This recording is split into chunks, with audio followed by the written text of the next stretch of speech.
The Galactic Council possessed records that stretch back 3 million cycles. Within those vast archives of light, recs and digital storage data, millions of star systems were cataloged, analyzed, and filed away under specific threat levels. Most systems were green, meaning they were safe for colonization or resource harvesting. Some were yellow, requiring caution due to extreme weather or volatile star activity only. A tiny handful were marked with a dark, flashing crimson seal. The solar system, known locally as Sol, was one of those rare crimson sectors. For 12,000 cycles, a large digital beacon floated on the edge of the Sol system. It was a block of solid titanium alloy humming within ancient power core, broadcasting a message in 300 galactic languages. The message was simple: do not enter, do not exploit, do not contact. The inhabitants of the third planet are naturally unstable, structurally aggressive, and biologically locked into a permanent state of survival evolution. Leave them to the void, to the high command of the Vondrek Empire. However, warnings were nothing more than signs of weakness left behind by older, softer civilizations. The Vondrak were a species built for conquest. They stood 8 feet tall, covered in thick gray chitinous armor, plates that could deflect standard plasma fire. They had 4 upper limbs, each ending in razor-sharp claws, and eyes that saw perfectly in the dark. They had conquered 74 star systems in the last 3 centuries alone. They did not fear warnings. Grand Admiral Kalen stood on the bridge of the dreadnought, vengeance, his primary eyes fixed on the massive view screen. Before him lay the outer boundary of the Sol system.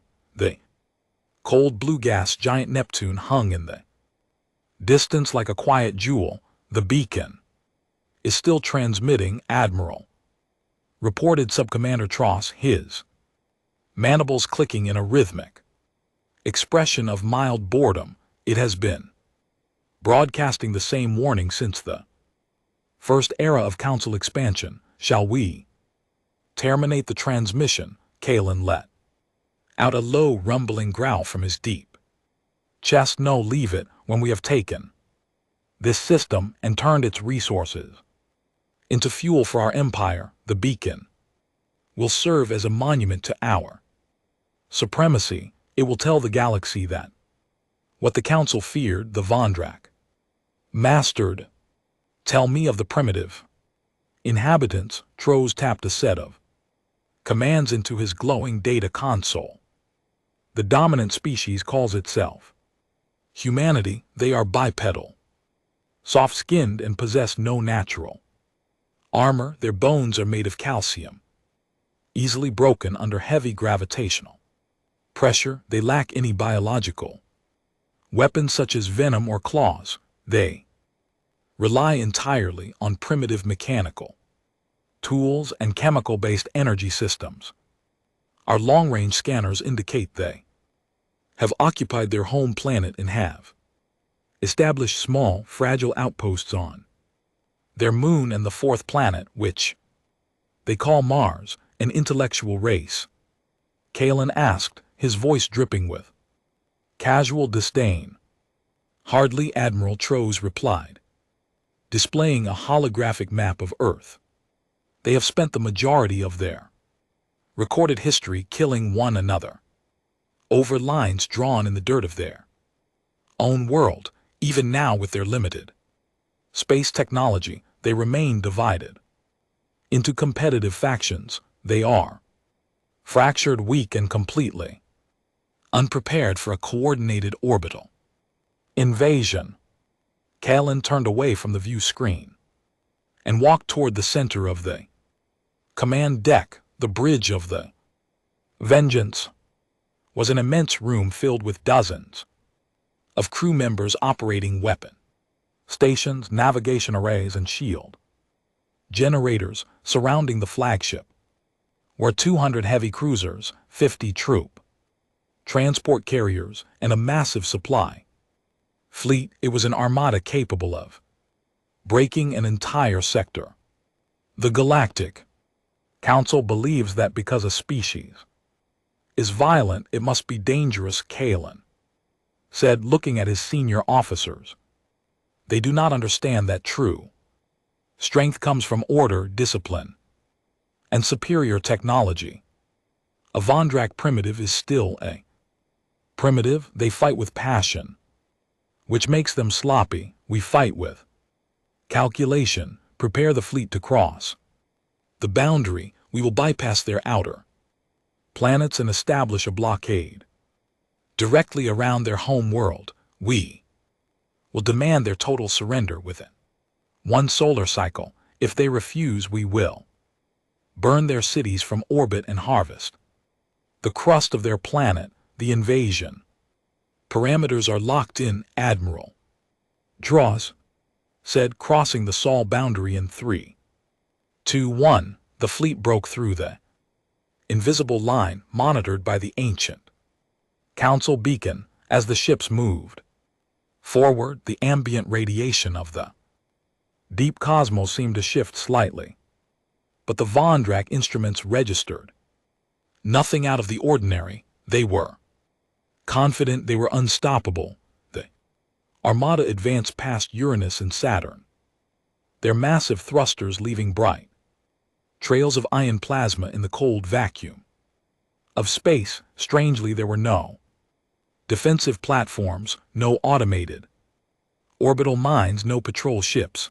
The outer system was completely silent, empty and dark. It seems they do not even monitor their own borders, Tross remarked with a short laugh. They are completely blind to our approach. Do not let your guard down entirely, Kalen warned, though he shared his subordinate's confidence. Even a small animal will bite if you step on its nest. Keep the shields at 40% capacity to save energy for the orbital weapons. We will save our full power for the formal display of force. As the Vondrak fleet neared the asteroid belt that separated the outer gas giants from the inner rocky planets, the communication arrays on the Vengeance began to pick up signals. They were primitive radio frequencies, unencrypted and chaotic. The sounds of human voices, music, and data transmissions filled the audio monitors of the Vondrak bridge. They are broadcasting everything into open space, the communications officer reported. They have no concept of operational security. They are currently celebrating a local seasonal holiday on their northern hemisphere. They have no idea we are here. Excellent, Kalen said, his eyes narrowing. Signal the transport carriers to prepare the ground legions. I want our flag raised on their primary governmental structures before the planet completes half a rotation. Let them know that their long isolation from the galaxy has ended and their time as servants has begun. The massive fleet sailed past the asteroid belt, heading directly for the pale blue dot that grew larger on their main viewing monitor. Earth looked peaceful from a distance.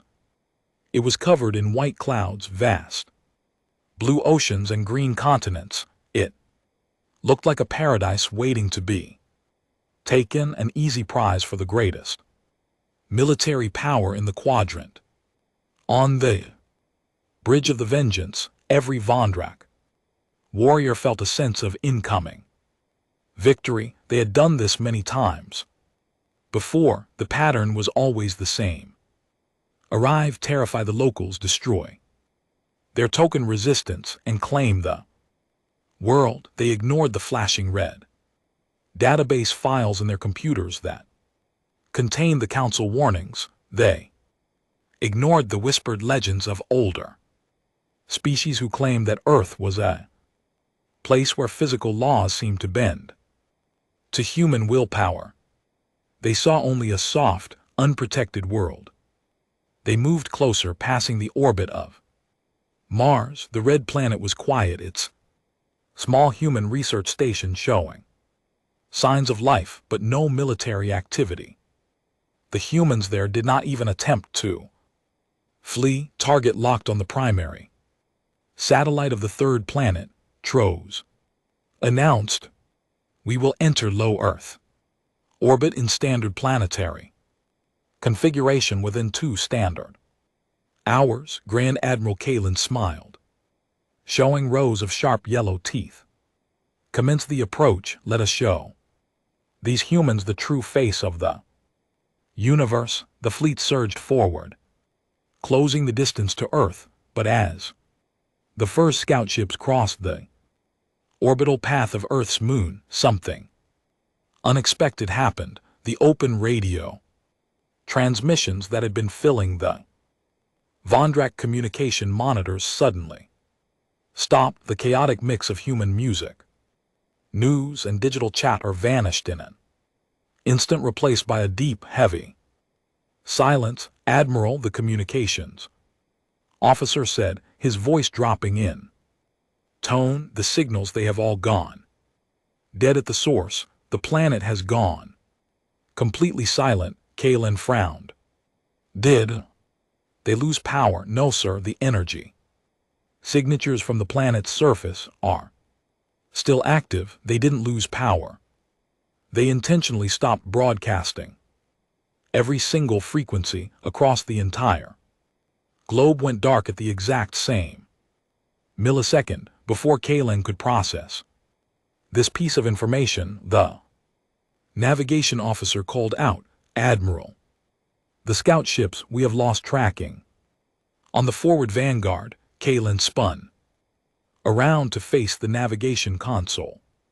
"What do you mean, lost tracking? Did they hit an orbital minefield?" "No, sir," the officer replied, his fingers flying across the controls. "There were no explosions, no energy spikes. Their telemetry just ceased to exist." One moment the 3 scout cruisers were flying in perfect formation, and the next moment the space they occupied was completely empty. A strange chill and emotion that Kalin had not felt since his early days as a young soldier crept up his spine. He looked back at the main view screen. Earth was still there, beautiful and silent, but the space around it now felt different. The light from the distant sun seemed a bit dimmer, and the stars around the planet seemed to be flickering in an irregular, unnatural pattern. "Raise the shields to 100%, Kalin commanded, his voice loud and sharp. "All ships drop out of cruise speed and adopt defensive formation. Sigma, scan that entire sector for stealth fields or hidden cloaking technology." The Vondrak fleet reacted with military precision. The heavy cruisers moved into a protective sphere around the flagship and the transport carriers, their powerful energy shields flaring to life in brilliant blue domes. The weapons arrays warmed up, ready to unleash devastating plasma fire at any target that dared to show itself. But there was nothing to shoot at. Scanners revealed absolutely nothing. The space between the moon and Earth was completely empty, save for a few pieces of human space junk and old satellites. "Where are the scout ships?" Kalin demanded, walking over to the sensor station. "A ship cannot simply vanish without leaving an engine trail, a debris field, or a radiation leak. Find them." "We are trying, Admiral," Tross said, his usual calm demeanor cracking. "The sensors are reporting that the space ahead of us has a mass density of 0, yet the gravitational pull of the planet has suddenly increased by 4%. That is physically impossible. The Planet's mass hasn't changed, but the gravity is pulling us in. Faster than our engines are pushing us forward. Engage reverse thrusters, Kaelan ordered. Hold our position outside the lunar orbit until we understand what is happening. Reverse thrusters at maximum capacity. The propulsion officer shouted. The deck of the Vengeance vibrated violently as the massive ion engines fired at full power, trying to push the giant dreadnought away from the human world. But despite the thousands of tons of thrust pushing backwards, the ship's speed indicators did not drop. Instead, the numbers continued to climb, showing that the ship was still accelerating toward Earth. We are not slowing down, Tross cried out, his upper hands gripping the edges of his console. The reverse thrusters are operating at 120% efficiency, but we are being pulled toward the planet. The entire fleet is being pulled. Looking out the view screen, Kaelan watched in horror as one of his heavy cruisers, a massive, mile-long vessel of steel and shields, began to twist. The metal hull of the cruiser did not explode. It simply elongated, stretching out like a piece of soft clay. The blue energy shield around the cruiser distorted, turning a strange, sickly shade of purple before snapping out of existence. The entire ship was drawn forward into a point of pitch-black space that suddenly opened up directly in front of it. There was no sound, no flash of light. The cruiser was simply drawn into the black void, stretching until it was a thin silver line, and then it had gone. What is that? Kaelan whispered, his eyes wide with a fear he had never known. Is it a black hole? Did they activate a localized singularity? The sensors cannot read it, Trust screamed over the sound of the vibrating hull. It has no radiation profile. It is not a black hole. It is a door. Something is opening space itself. Through the view screen, Kaelan saw that the black point was expanding. It was no longer a single dot. It was a massive ring of absolute darkness that was rapidly rising up from the dark side of Earth's moon. It was large enough to swallow the entire fleet at once. All ships execute emergency hyperspace jump. Kaelan yelled into the fleet-wide communicator, abort the mission, abort the invasion, get us out of this system. Now hyperdrive cores are charging, the engineer reported over the comm system. But the local space-time fabric is too warped. The drives cannot lock onto a destination vector. The universe around us is bending. Force the jump, Kaelan commanded. Do it now or we die. The hyperdrive core of the Vengeance let out a high-pitched scream that echoed through the metallic corridors of the ship. A flash of white light enveloped the vessel as the drive tried to tear open a hole into hyperspace to allow the ship to escape. For a single second, Kaelan thought they had made it. The view of Earth blurred and the familiar blue tunnel of hyperspace appeared on the screen, but the relief lasted only a moment. The blue tunnel did not hold. It began to twist, turning into a deep blood-red color. The walls of hyperspace, which should have been smooth and constant, began to warp and ripple like water. Then the red tunnel collapsed entirely. The Vengeance was thrown back into real space, but it was not the space they had left behind. They were no longer near the moon. They were in a low orbital path directly above the dark side of Earth. The planet below them was not dark, however.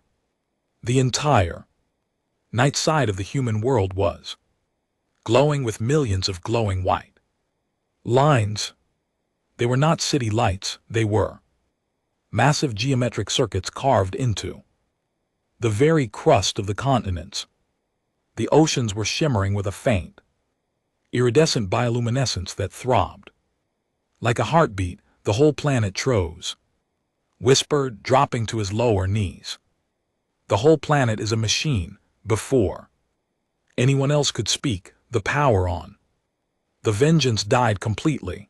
The bright fluorescent lights turned off, leaving the bridge in complete darkness, saved only by the eerie white and purple glow coming from the planet below. Through the massive view screen, the hum of the engine stopped, the life support systems went silent, leaving only the sound of the crew's heavy panicked breathing. Kalen looked out into the void, the 200 heavy cruisers, the transport carriers, the supply ships, they were all floating, their dark and dead, caught in the tight gravitational grip of the world. They had come to conquer. Then the human world spoke. It did not use radio waves. It did not use digital frequencies. Voice did not come through the dead speakers of the bridge. It echoed directly inside the minds of every Von Drac warrior in the fleet. Was a voice composed of 1 billion overlapping whispers, sounding both ancient and terrifyingly calm. We told you to stay away, the voice whispered in their brains. We built the beacon. We gave you the warning. We gave the universe a chance to leave us in peace. Kalen tried to speak, tried to scream a command to his men to fight, to draw their sidearms, to do anything, but his muscles were completely locked. He could not move a single claw. He could only look at the view screen. From the glowing surface of Earth, thousands of thin white tendrils of pure energy began to reach out into space. They looked like roots growing from a massive tree, moving slowly, gracefully, and unhindered through the vacuum. They approached the floating Von Drac ships, wrapping around the massive hulls with gentle precision. Where the energy tendrils touched the metal, the Von Drac hulls became transparent. Kalen could see into the interior of his own ship, seeing his soldiers frozen in place, their expressions filled with absolute terror. The physical material of the ship was being broken down into pure information, converted into light energy, and drawn downward toward the planet's surface. What are you? Kalen thought, his mind screaming the question into the void, hoping the entity would hear him. The billion whispers responded instantly, filling his consciousness with a cold, absolute certainty. We are the monsters you feared in the dark. We are the ones who survived the birth of the cosmos. We broke our own world so we could never leave it, and we built a cage around our true nature. But you broke the seal. The white tendrils wrapped around the bridge of the Vengeance. Kalen felt no pain. He felt only a strange, dizzying sensation of dissolution. He saw his hands begin to dissolve into tiny particles of glowing blue data, floating away into the air. Beside him, Tross was already gone, replaced by a pillar of soft fading light. He looked out the view screen one last time. The entire Von Drac armada, the greatest conquest force the Empire had ever assembled, was being pulled down into the glowing circuits of Earth. The ships were melting away like ice under a hot sun, their mass and energy being absorbed into the planet's immense global grid. Within minutes, the space above the human world was completely clear again. The white lines on the continents slowly dimmed, returning to the normal faint glow of human cities. The ocean stopped throbbing, and the stars returned to their fixed natural positions in the Night sky. The deep silence of the void returned to the Sol system on the outer boundary. 12,000 cycles away, the ancient titanium beacon continued to float in the cold. Dark, its automated system humming softly as it broadcast its eternal, unheeded warning out into the lonely galaxy. Do not enter, do not exploit, do not contact, they are never seen again. But there was no one left in the sector to hear it. The Vondrak fleet had crossed the line, and the universe would never find even a single piece of their wreckage deep within the core of the Galactic Council's primary station on the planet Citadel Prime. A quiet alarm began to chime. It was not a loud, flashing siren that signaled an immediate physical attack. It was a low, steady pulse of amber light inside the Department of Cartography and Sector Stabilization. An analyst named V-Rin, slender four-eyed being with long, delicate fingers perfect for sorting vast amounts of data, noticed the light. He paused his work and pulled up the telemetry map for the outer sectors of the Orion arm. That is strange, V-Rin murmured to himself, his upper eyes blinking in confusion. The Vondrak military signature has vanished. Senior supervisor walked past his desk, stopping when he noticed V-Rin staring at the screen. What do you mean vanished? Did their fleet enter a communication shadow behind a nebula? No, supervisor, V-Rin replied, bringing up the specific tracking log.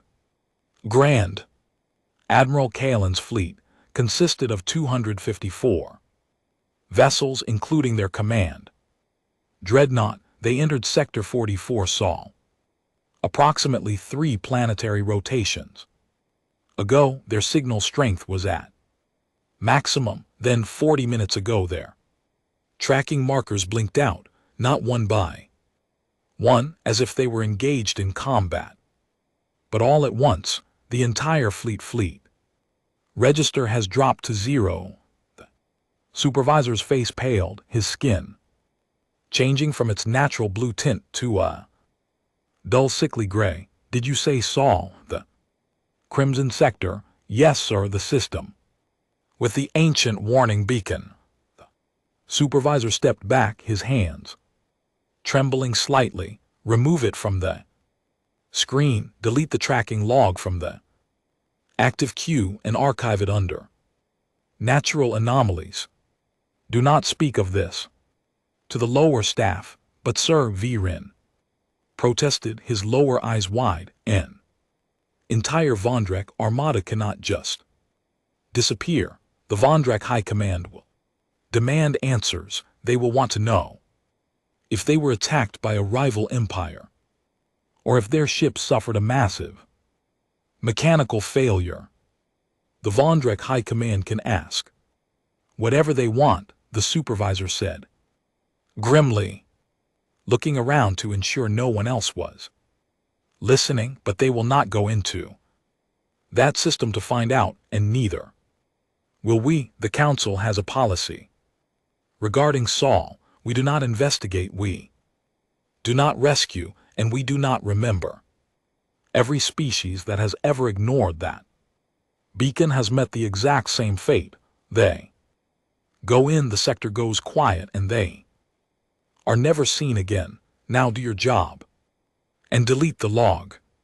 V-Rin did as he was told, his fingers tapping the commands to wipe the active tracking data, but his mind remained fixed on that dark, silent corner of the galaxy. He could not understand how a species as primitive as humanity, a race that had barely unlocked the secrets of basic fusion technology, could destroy a Vondrak fleet without leaving a single trace of cosmic debris. Meanwhile, back on Earth, the world appeared to have returned to its normal, chaotic routine. In a highly secure underground bunker beneath the mountains of the north, American continent, a group of human leaders and military commanders sat around a large digital conference table. At the head of the table stood General Arthur Vance, a man with graying hair, sharp blue eyes, and a face lined by decades of heavy responsibility. He looked at the holographic display floating in the center of the room. The display showed a clean, empty map of the Sol system. There were no foreign ships on the screen. Are we certain the containment field was absolute? Vance asked, his voice calm but authoritative. A young woman in a clean white lab coat, Dr. Elena Rostova, tapped her data tablet. The Planetary Defense Network performed perfectly, General. The moment the alien fleet crossed the lunar boundary, the global grid activated. We localized the spatial distortion to their exact coordinates. Every ship, every soldier, and every piece of foreign technology was successfully broken down and integrated into the primary subterranean core. Did they manage to send any transmissions back to their homeworld? An international delegate asked, leaning forward with an anxious expression. If their leaders know what happened here, they might send an even larger force. We might face a total planetary war. They sent nothing, Dr. Rostova answered with confidence. The communication block was established 5 minutes before containment began. To the rest of the Vandal, into a room and closed the door behind them. Their home planet will see nothing but a complete loss of signal. General Vance nodded slowly, placing his large hands on the edge of the table. Good. We cannot afford to let the galaxy know what we are hiding down here. Humanity has worked for 300 years to build this illusion of weakness. If the greater galactic community realizes that Earth is not a primitive dirt ball, but the outer shell of a Type 3 planetary engine, they will unite against us out of pure fear. The energy harvest from the Vandal ships was significant, Dr. Rostova continued, changing the hologram to show a massive subterranean structure that stretched thousands of miles beneath the Earth's crust. It was a complex web of glowing energy pathways, enormous fusion reactors, and strange ancient alien architecture that humanity had discovered buried deep within the planet during the late 21st century. The dark matter engines of their dreadnought provided enough raw power to stabilize our core stabilizers for another 50 years. We also managed to catalog their entire military database during the dissolution process. What did you find? Vance asked. They are called the Vandal, Rostova explained, displaying a digital image of the tall armored alien warriors. They are an aggressive, expansionist empire. They have conquered dozens of worlds, enslaving the local populations and strip mining their planets for resources. They chose us because they thought we were weak, divided, and unable to defend ourselves. They ignored the Council warning because they believed their technology made them gods. Vance let out a dry, humorless laugh. They didn't realize the warning wasn't written by the Council to protect us from them. It was written by an ancient dying race to protect the rest of the universe from what we would do if we were disturbed. The room fell into a heavy silence. The true history of Earth was a secret known only to a tiny fraction of the human population.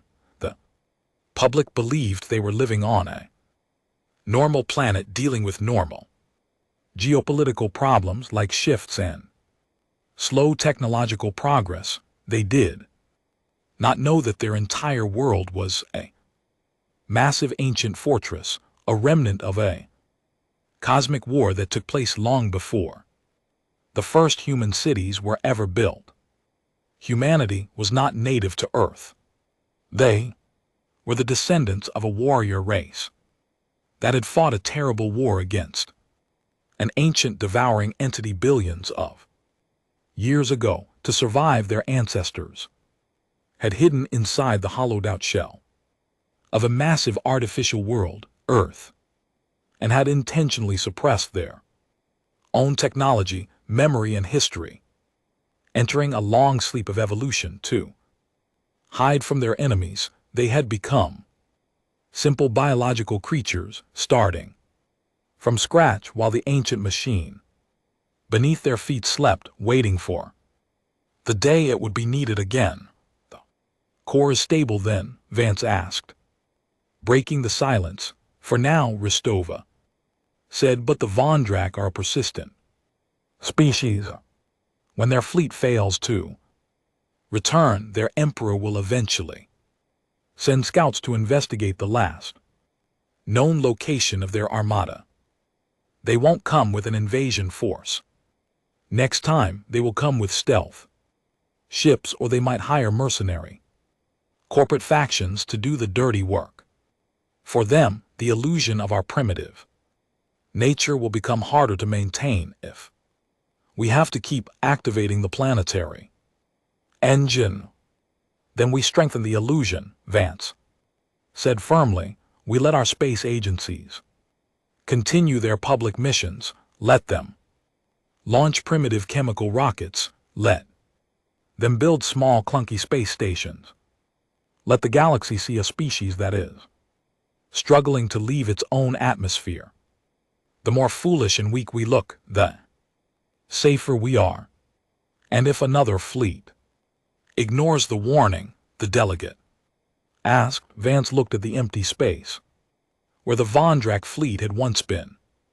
"Then the planet will eat them too. We do what we must to survive. We did not ask for this empire to come here. We did not invite them to take our home. They chose to step across the line, and they paid the price for their arrogance. Keep the defense network on low standby." Dismissed. As the leaders left the room, Dr. Ristova remained behind, staring at the holographic model of the planet. She traced her fingers along the glowing lines that represented the subterranean machine. It was a beautiful, terrifying piece of technology capable of bending space, absorbing matter, and shielding an entire star system from outside eyes. But she knew that every time they activated the machine, a small piece of humanity's ancient, aggressive nature woke up with it. The whispers that they Vondrak had heard in their minds during their final moments were not a pre-recorded message. They were the collective subconscious thoughts of 8 billion humans, amplified by the planetary core. Humanity was a sleeping giant, dreaming a dream of peace and primitive innocence, but beneath that dream lay an ancient, terrifying power that was waiting for a reason to wake up completely. And if the galaxy kept pushing, that giant would eventually open its eyes, stretch its limbs, and step out into the stars once more. The disappearance of Grand Admiral Kalen's fleet did not remain a secret within the Vondrak Empire for long. In the grand capital city of Vondrak Prime, a metropolis of towering black spires, plasma rivers, Emperor Malachar sat upon his obsidian throne. His primary eyes burned with a cold, furious intensity as he looked down at his high ministers. 250 ships, Malachar rumbled, his voice shaking the stone walls of the throne room. The pride of our southern expansion vector gone, no distress signals, no debris fields, no survivors. How does an entire armada vanish into Thin air while investigating a primitive dirt world, the grand scholar of the Empire, an elderly Vondrak with faded gray scales and a cybernetic eye. Implant stepped forward, bowing low. Your Majesty, our long-range stellar telescopes have monitored the solar system continuously since the loss of signal. There are no signs of high energy warfare, no radiation remnants. That would indicate a large-scale engagement. The planet Earth remains exactly as it was, a primitive world with low-level industrial activity. Then, what happened to my ship, Scholar? Malachar demanded, slamming one of his heavy lower fists onto the armrest of his throne. The Galactic Council archives contain similar entries. From ancient times, sire, the scholar explained hesitantly. Several civilizations during the early stellar cycles attempted to enter that system. A Krillian mining fleet, a Valari trade syndicate, even a scout detachment of the ancient precursors, all of them entered the sector, and none of them ever returned. The Counts placed the warning beacon there because they concluded that the system contains an unstable spatial anomaly that destroys any advanced technology that comes near it. Malachar let out a sharp, mocking hiss. An anomaly? You expect me to believe that a random tier in space-time selectively destroys military fleets while allowing primitive human satellites to float around in perfect safety? That is absurd. The humans are hiding something. They have a weapon, or they are protected by someone who wishes to keep us out of that sector. The human technology level is incapable of creating such a weapon, sire, the military minister added. Our intelligence indicates they are still using fossil fuels and primitive digital networks. They have no concept of faster-than-light travel or shield mechanics. Then we will find out the truth without sending another fleet into their trap, the Emperor declared, his eyes narrowing. We will not use Vondrak ships. We will employ the services of the Shadow Guild. Contact the mercenary Captain Jax. Tell him I want eyes on the surface of that planet. I want to know exactly what happens when a ship approaches that world under total stealth. 2 planetary rotations later, a small, sleek vessel drifted silently through the outer edges of the solar system. The ship was called the Phantom, and it was unlike any military cruiser in the galaxy. It possessed no heavy shields or massive plasma cannons. Instead, its entire hull was constructed from a rare, light-absorbent material that rendered it completely invisible to both visual sight and advanced electronic scanners. Its engines produced zero thermal signature, leaving no trail in the cold void. Captain Jax, a member of the insectoid mantis race, stood at the small console of his bridge. His long, thin antennae twitched as he monitored the distant blue planet.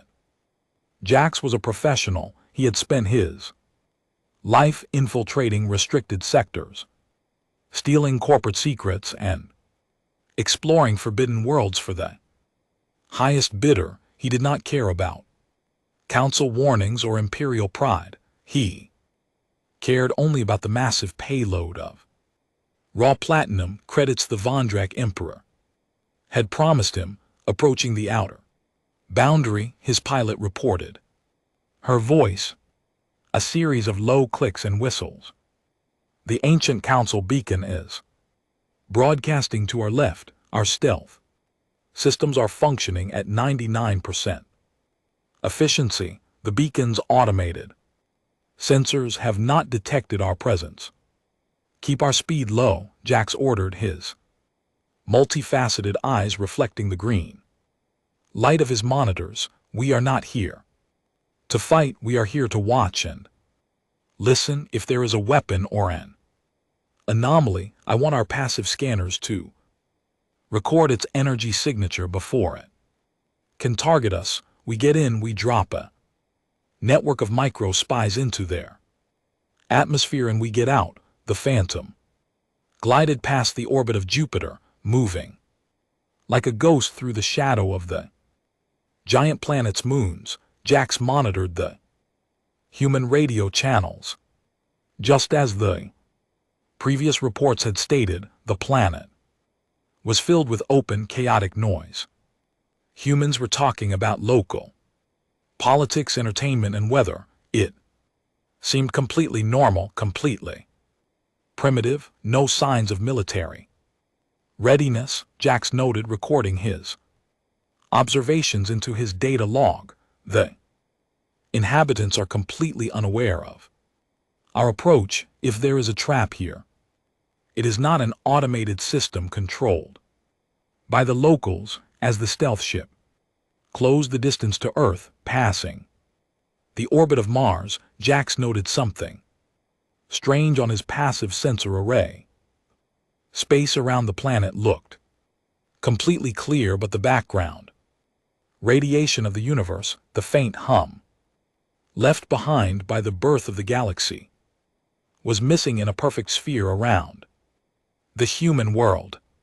It was as if something was absorbing the very fabric of space-time, leaving a pocket of absolute nothingness. Captain, the pilot whispered, her antennae dropping in fear. The gravity wells are shifting. The scanners are showing that we are entering a high-density zone, but there is no matter in front of us. Maintain stealth, Jax said, his voice dropping. Do not alter our course. We are too small and too quiet for them to notice. But Jax was wrong. In the underground bunker beneath the mountains of Earth, Dr. Elena Ristova was looking at a high-resolution terminal. The screen did not show a radar blip or an energy spike. It showed a small localized ripple in the planet's gravitational field. General Vance, she said, calling the commander over to her station. We have a visitor. Vance looked at the screen, his eyebrows drawn together. An alien ship. I thought the Vondrak would have learned their lesson. It's not a Vondrak military ship, Ristova explained, zooming in on the gravitational ripple. The mass signature is too small, and it has no thermal or electromagnetic output. It's a dedicated stealth vessel, most likely a spy ship or a mercenary contractor sent to investigate what happened to the fleet. Can the planetary engine absorb it without activating the full global grid? Vance asked. If we light up the continents again, any telescope in the nearby sectors will see the energy flash. We don't need the global grid for a target this small, Ristova replied, her fingers moving across the control panel. The core has a localized collection vector. We can open a micro singularity directly in their flight path. It will look like a microscopic gravitational anomaly to anyone watching. From the outside, the ship will be drawn into the subterranean core before they even realize they've been detected. Vance nodded. Do it quickly. We can't let them drop any surveillance devices into our atmosphere. On board the Phantom, Captain Jax felt a sudden, violent vibration pass through his ship. It was not a mechanical failure. It was the feeling of his own body becoming heavier, as if the gravity inside the cabin had suddenly multiplied by 10. Report, Jax shouted, trying to reach his console, but his limbs felt like lead. The space ahead, the pilot screamed, her voice cracking with terror. It's opening. A microgravity well has locked onto our hull. It bypassed our stealth systems completely. It's pulling us down, Jax looked out. The front view screen, the beautiful blue and white planet Earth was suddenly gone. In its place was a swirling vortex of pure violet energy that seemed to have opened up in the middle of empty space. The Phantom, despite its advanced cloaking material and silent engines, was being drawn into the vortex like a leaf in a whirlpool. Engage emergency thrusters, Jax ordered, his eyes wide with panic. Abort stealth. Give me full power to the main engines. The stealth systems deactivated as the ship's engines flared to life, desperate to break free from the gravitational pull. But it was entirely useless. The violet vortex was not just pulling the ship, it was pulling space itself. The distance between the Phantom and the vortex did not close linearly. The space between them simply shrunk until the ship was right on the edge of the violet light. We are losing structural integrity, the pilot cried out as the metal walls of the bridge began to groan and buckle. Jax watched in utter disbelief as the passive scanners, which had been recording the energy profile of the vortex, suddenly displayed a line of text on his screen. It was not in a galactic language, it was written in simple basic English, translated automatically by his ship's computer from a localized signal broadcast directly into their systems. Curiosity killed the cat. What does that mean? Jax whispered, his mind racing as the violet light enveloped the bridge. What is a cat? He never received an answer. The Phantom was drawn into the micro-singularity, its entire mass crushed down into a single point of data and pulled deep into the Earth's subterranean core. The vortex snapped shut a millisecond later, leaving the space near the planet completely empty once again. Back on Vondrak Prime, Emperor Malachar waited for hours, then days, then weeks. Shadow Guild reported that Captain Jax's ship had crossed the Sol boundary and had simply vanished from their long-range quantum relay trackers. There were no debris fields, no final messages, and no signs of life.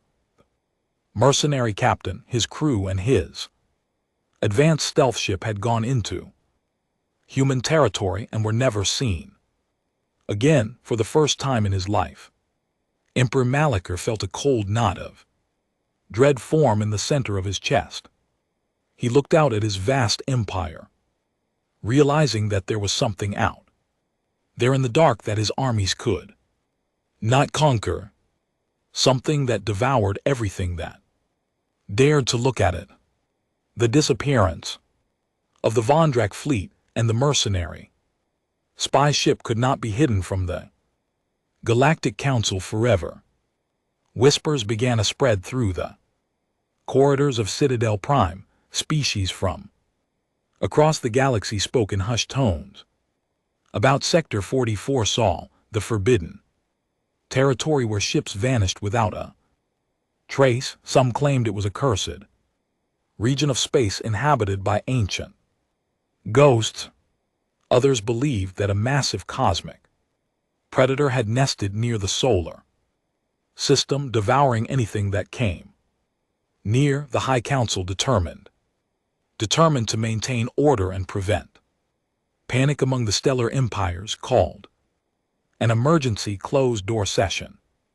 Representatives from the most powerful civilizations gathered in the grand amphitheater, their faces clouded with concern.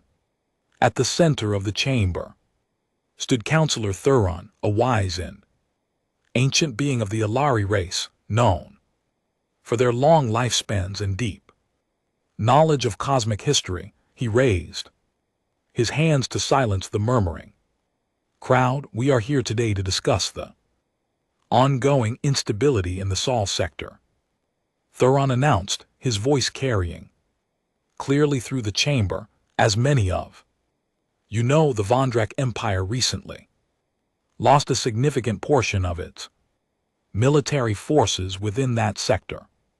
Furthermore, independent reconnaissance vessels have also vanished. The Vondrak. My command is demanding that the Council take military action to investigate this threat. The Vondrak representative, a large general with battle-scarred armor, stood up and roared, "We demand an armed expedition. If there is a hostile force hiding behind that warning beacon, they must be destroyed. The Vondrak do not tolerate threats to our expansion." Councillor Thuron looked at the Vondrak general with a look of profound pity. "General, you believe you are dealing with a standard military opponent. You believe that if you send enough ships and enough plasma cannons, you can conquer any foe. You are wrong. You do not understand what is truly inside that system." "Then tell us," Councillor representative from another system called out, "what is the true nature of Earth? Why did our ancestors place crimson warning beacon around a planet of primitives?" Thuron tapped his data console, and a large holographic display filled the center of the amphitheater. It showed a historical archive that dated back billions of years, long before the Galactic Council was even formed, billions of cycles ago. Thuron began, his voice dropping into a solemn tone. The galaxy was ruled by a race known as the Architects. They possessed technology that could create stars, reshape planets, and manipulate the very laws of physics. They were a peaceful race, dedicated to the preservation of life, but they were not alone. The hologram shifted to show a dark, terrifying image of a war that spanned across thousands of star systems. A faction of the Architects broke away, choosing to use their power for destruction and conquest. They engineered a specialized biological weapon, a race of immortal, highly adaptable warriors designed for absolute warfare. These warriors possessed an unstable genetic makeup that allowed them to evolve instantly to counter any weapon, any environment, and any threat.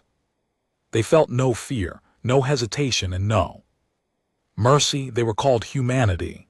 The chamber went completely silent. Every representative stared at the hologram in disbelief. The human legions devastated the galaxy. Thuron continued, "They wiped out entire civilizations in a matter of cycles, but their creators realized too late that humanity was too dangerous to control. The humans turned on the Architects themselves, breaking their empire into pieces. In a desperate act of self-preservation, the remaining Architects used their final resources to trap the human legions on a single massive artificial prison world, a world disguised as a natural planet located in a remote, isolated sector of space. That world is Earth. If they are so dangerous, why did they not escape?" the Vondrak general asked, his voice shaking slightly. "Because the prison was perfect," Thuron explained. "The Architects built a massive machine within the core of the planet that placed the human race into a permanent state of collective amnesia and biological suppression. It reduced their lifespans, locked away their ancient technology, and forced them to evolve backward into simple, primitive creatures. For millions of years, the humans lived on that world, completely unaware of their true identity. They believed they were native to the dirt, fighting small, meaningless wars among themselves while the machine kept them asleep. But the machine requires energy to maintain the suppression field. Thuron warned, looking around the room. And it is designed with a specific defense protocol if an outside force approaches the planet with advanced technology. The machine automatically absorbs that technology, converting its mass and energy into power to keep the human race asleep. The Vondrak fleet was not destroyed by a human weapon. They were consumed by the prison itself, turned into fuel to keep the cage locked. Then we are safe, the Vondrak general sighed with relief. As long as we stay away, the humans will remain primitive and asleep. No, Thuron said, his expression turning grim. We are not safe. The Vondrak fleet was too large. The amount of energy absorbed from your dreadnoughts and dark matter engines was immense. It overloaded the prison's storage capacity. Our long-range sensors indicate that the suppression field is beginning to degrade. The human race is starting to remember who they are, deep beneath the surface of Earth, inside the secret military bunker. Dr. Elena Rostova was experiencing this reality firsthand. She stood before a giant glass window looking down into the massive cavern that housed the planetary engine. The core was no longer glowing with its usual calm violet light. It was pulsing with a violent golden energy that illuminated the entire subterranean world. Beside her, General Vance was holding his head in his hands, his face twisted in pain. Elena, the noises, the whispers in my head, they're getting louder. I can see things that didn't happen to me. I can see stars burning. I can see fleets of gold and silver ships shattering under my command. What is happening to us, Doctor? Rostova turned to look at him, her own eyes glowing with a faint golden hue. Her voice sounded different, deeper, and filled with an ancient power. The illusion is breaking, General. The energy from the alien ships didn't just power the core, it woke it up completely. The prison machine is failing to contain our true genetic data. The human race is waking up from the long sleep. Across the entire globe, millions of humans were experiencing the same phenomenon. People in cities, villages, and fields were stopping in their tracks, their eyes turning toward the sky as ancient memories rushed into their minds. They remembered how to manipulate gravity. They remembered how to build starships from light. They remembered their true name, their true heritage, and the war they had fought against the creators of the universe. The small, clunky space stations and chemical rockets that humanity had built were no longer needed. The illusion of a primitive, divided species was gone in an instant. The borders between nations vanished as the collective consciousness of 8 billion humans united into a single, unstoppable mind. General Vance, Dr. Rostova said, her hands moving across the controls with a speed that no normal human could achieve. The planetary engine is no longer operating as a cage. It has converted itself into its original configuration. It is a Class 4 stellar dreadnought. The entire planet Earth is ready to move. Vance stood up straight, his pain completely gone, replaced by a cold, absolute clarity. His eyes burned with the golden light of an ancient warrior race. He looked up at the ceiling of the bunker, seeing past the rock and dirt, out into the deep void of space where the Galactic Council was waiting. They kept us in the dark for millions of years, Vance said, his voice echoing through the bunker. They turned us into primitives and watched us struggle on this rock while they enjoyed the stars. It is time to Let the galaxy know that the prison doors are officially open.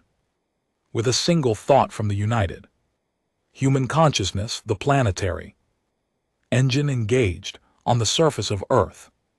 The oceans parted and the ground shook as massive golden thruster arrays rose. From the depths of the crust, the planet did not break apart. Its structural integrity was maintained by a flawless gravitational shield. The pale blue dot began to move, accelerating through the solar system with impossible speed, heading directly toward the outer boundary where the ancient warning beacon floated. The warning was no longer meant for the outside universe. The monsters had broken free, and they were bringing their cage with them. On Citadel Prime, the emergency session of the Galactic Council was thrown into absolute chaos as the sensor arrays began to scream with unprecedented warnings. The large holographic map in the center of the amphitheater, which had shown the Sol system as a quiet, dark corner of the galaxy, was now flashing with a brilliant, blinding gold light.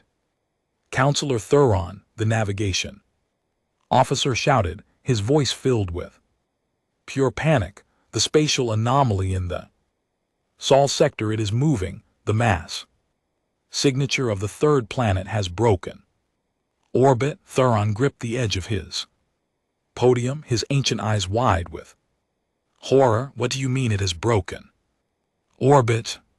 A planet cannot change its trajectory through space-time without destroying itself. It isn't destroying itself, sir, the officer cried out, displaying the real-time telemetry data. It is accelerating. It has bypassed the outer gas giants. It has just passed the boundary beacon. The planet Earth is traveling at 70 times the speed of light. Using a localized gravitational fold, it is heading directly for our sector. The Vondrak general slammed his fist against the table, his bravado completely shattered. Deploy the home fleet. Assemble every battle cruiser from every empire. We must establish a blockade before that monstrosity reaches our borders. A blockade against a planet, Thuron whispered, his voice trembling. You cannot shoot down a world, General, especially not a world inhabited by the ones who broke the architects.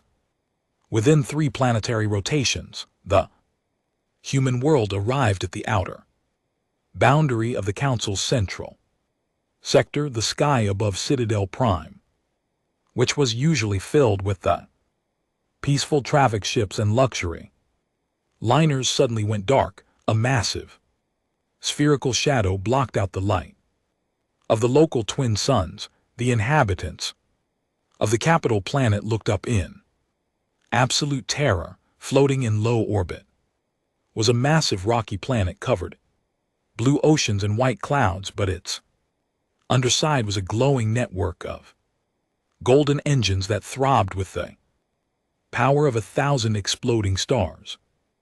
Earth had arrived at their doorstep. Surrounding the human planet were tens of thousands of smaller golden vessels that had been constructed from the raw materials of Earth's own moon during their 3-day journey. These ships were sleek, fast, and armed with technologies that the galaxy had not seen since the first era of the universe. The Galactic Council's home fleet, consisting of 5,000 heavy battle cruisers, moved into a defensive formation between Citadel Prime and the human world. Their weapons were charged. Their shields were raised to maximum capacity, but every captain on every ship knew they were completely outmatched. They were trying to fight an entire ecosystem on the bridge of the human flagship, which had materialized from the planetary core. General Arthur Vance stood alongside Dr. Elena Rostova. They were no longer dressed in modern human military uniforms or lab coats. They wore the sleek golden armor of their ancient ancestors, the human legions of old. Their eyes glowed with the eternal light of a species that had conquered its own limitations. The alien fleet has established a line of defense. General Dr. Rostova reported, her mind connected directly to the ship's targeting array. They are broadcasting a demand for our immediate retreat. They claim we are violating galactic law. Vance let out a soft, cold laugh. Galactic law, the law written by the cowards who locked us in a cage for 3 million cycles. Ignore their broadcast. Open a channel to every sentient being in this sector. Let them see who has returned with a single thought. A communication signal bypassed every firewall, every encryption, and every defense system on Citadel Prime and its surrounding ships. The face of General Vance appeared on every view screen, every digital billboard, and every personal data tablet across the entire capital sector. Members of the Galactic Council, Vance said, his voice calm, clear, and terrifyingly powerful. For millions of years, you left us to die on a small, violent rock. You watched our history unfold through lines of blood and suffering. You kept us small, you kept us weak, and you ignored our existence unless you wanted to use our world as a garbage bin for your broken technology. You ignored the warnings about our true nature because you thought your prison would hold forever. The entire sector held its breath as the human general stepped forward, his eyes locking onto the screens. The prison is officially closed, Vance announced. The human race has remembered its name. We did not come here to destroy your worlds or to enslave your populations. We are not the monsters your ancestors made us out of fear, but we will not be contained any longer. The galaxy will be reshaped and humanity will take its rightful place among the stars. Lower your shields and surrender your military fleets immediately.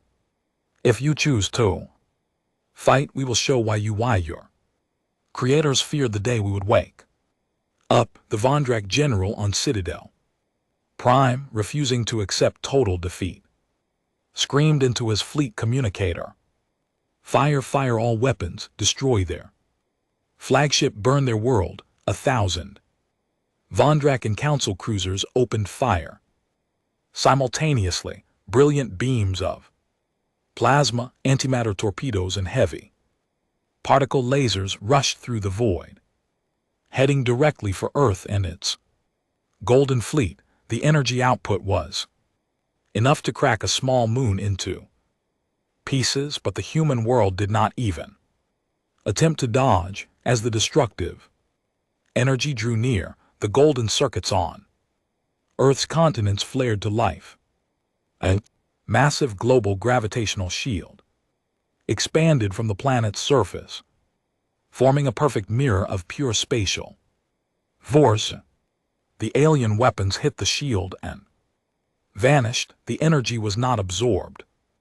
This time it was simply turned backward. The plasma beams, the antimatter torpedoes, and the lasers reflected off the human shield with absolute precision, rushing back toward the ships that had fired them. The vacuum of space is filled with a brilliant, silent explosion as hundreds of Council cruisers were torn apart by their own weapons. The reflected energy ripped through their shields, melted their hulls, and shattered their power cores in a matter of seconds. The remaining ships, seeing the absolute futility of the attack, immediately cut their engines and dropped their shields in total surrender. Within minutes, they greatest military force the Council had ever assembled, was completely neutralized without the human fleet. Firing a single shot, Councillor Thuron sat down on the floor of the grand amphitheater, his hands covering his face as tears streamed down his cheeks. He knew that the era of the Galactic Council was over. The universe now belonged to humanity once more. Earth remained floating in the sky above Citadel Prime, a beautiful, terrifying reminder of what happens when the warnings of the past are ignored. The ancient titanium beacon that had floated on the edge of the Sol system for 12,000 cycles was gone, crushed into dust by the passing of the human world. The warning was no longer necessary. The universe now knew exactly what lay beyond the border, and they knew that anyone who dared to threaten human territory would never be seen again.